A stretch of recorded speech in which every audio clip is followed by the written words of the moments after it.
So mental illness in the prison or legal system. As we talked about in the 50s and 60s, there was a movement from the psychiatric standpoint of how do we move people out of being in inpatient facilities, especially for a long period of time, and not really receiving the services and the care that they needed to help them become more self-sufficient on their own, if that was possible. So the prison and legal system wanted to look at that same shift. We in the US were looking at the same shift. So in the 60s, there was a desire across the US for social change, much like what we're seeing in today's time, right, in 2020.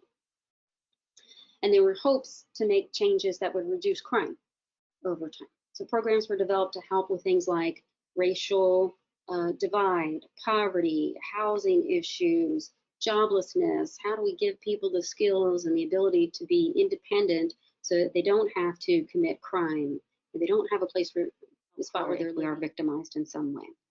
Could be threats of violence.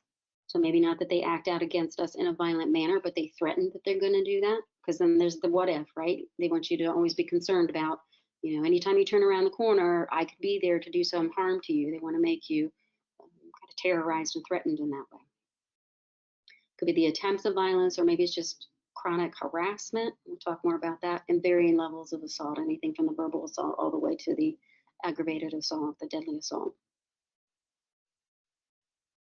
The next to last bullet there that they point out in the article is that a number of new clinicians might not set limits. You know, they're trying to learn, how do I set limits? How do I uphold the boundaries? How do I recognize if there's a concern? What does it look like? What does it feel like in the moment? In addition to the fact that they're just learning how to be a psychologist, or how to be a nurse, or how to be a psychiatrist, or how to be a social worker. You know, when we're new students, that's our new employees, such as having lockable doors, having conversations with your clients as to whether or not they even bring firearms in if that's an issue for them. And at the end of it, they have really good checklists that can be used to help you make those assessments. So you're not just trying to figure it out on your own. It really spells it out in black and white of what to assess with all those avenues. How is the safety and the security of my building? What can I do if there's anything that comes up? What after action tasks do I need to take if there were to be something, targeted violence in my office or my workspace? So that's a really good resource, and I have more information about that in the reference page.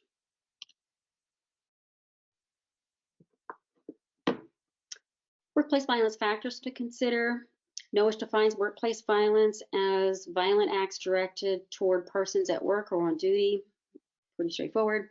Department of Labor defines workplace violence of that treatment, and they've given that summary, usually not directly to that patient, but they release that to the new provider or another treatment provider who then goes over that with that subject.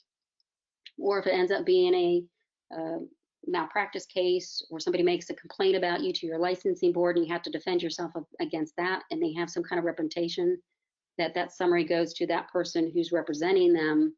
So there's a professional who's aware of the situation, who sits with that person to go over the summary with them, who can assess their response, rather than I just send this to your home residence in the mail, or you come to my office and I give you this summary.